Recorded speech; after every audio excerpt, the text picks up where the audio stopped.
अपने मन को शांत कैसे करें? जीवन बदल देने वाली कहानी से सीखें दोस्तों। एक लड़का एक महात्मा से कहता है, महात्मा जी, मेरे जीवन में बहुत उथल पुथल है, कृपया मेरा मार्गदर्शन करें ताकि मैं इस उथल पुथल से छुटकारा पा सकूं। लड़के से महात्मा ने पूछा, तुम्हारे जीवन में अशांति क्यों है? तब लड़का जवाब देता है, अत्यधिक विचारों के कारण मेरे भीतर कई तरह के विचार चलते रहते हैं, जिसके कारण मेरा मन परेशान रहता है। तब महात्मा जी मुस्कुराते हुए लड़के से कहते हैं, आसमान की ओर देखो, क्या सूर्य दिखाई देता है? लड़का आसमान की ओर देखकर कहता है, हां गुरुदेव, दिख रहा है। तब महात्मा जी लड़के से पूछते हैं, अगर तुम लगातार धूप में खड़े रहोगे तो क्या होगा? लड़का कहता है कि गुरुदेव, उसे गर्मी लगेगी और उसका शरीर बेचैन हो जाएगा। लड़का आसमान की ओर देखकर कहता है, हां गुरुदेव, दिख रहा है। तब महात्मा जी लड़के से पूछते हैं, अगर तुम लगातार धूप में खड़े रहोगे तो क्या होगा? लड़का कहता है कि गुरुदेव, उसे गर्मी लगेगी और उसका शरीर बेचैन हो जाएगा। तब महात्मा लड़के से पूछते हैं कि अगर धूप में खड़े होकर गर्मी लगती है तो किसका दोष है? सूरज की, गर्मी की या आपकी? लड़का कुछ देर सोचता है और कहता है, कृपया बताएं गुरुदेव। वह महात्मा जी मुस्कुराते हुए उस लड़के से कहते हैं कि सूरज का काम गर्मी देना है और गर्मी का काम गर्मी लेना है, इसलिए यह तुम्हारी गलती है कि तुम धूप में खड़े हो। आप चाहें तो छाया में जाकर बैठ सकते हैं। हमारे मन का काम है आपको दिशा दिखाना और विचारों और भावनाओं की खिचड़ी पकाना।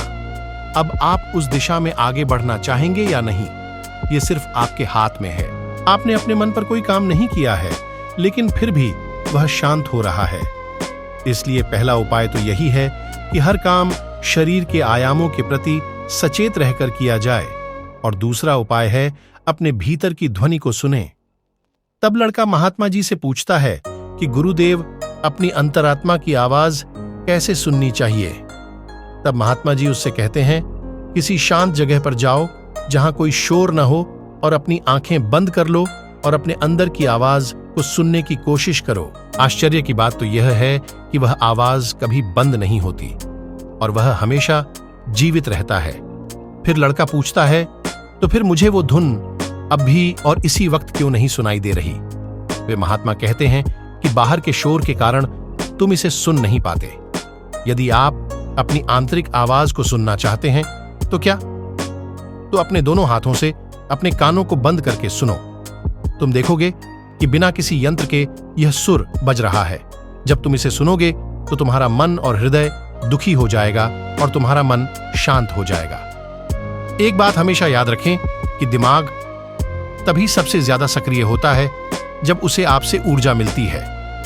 यदि आप अपनी ऊर्जा अपने शरीर और अपनी आंतरिक आवाज को सुनने पर केंद्रित करते हैं तो आपका दिमाग कैसे सक्रिय होगा? पर समस्या क्या है पता है तुम्हें? हम अपने विचारों से और अपनी भावनाओं से लड़ते रहते हैं और इसी में ही अपनी ऊर्जा को खत्म कर देते हैं। फिर हमें हर बार की तरह हमें अशांति घेर लेती है।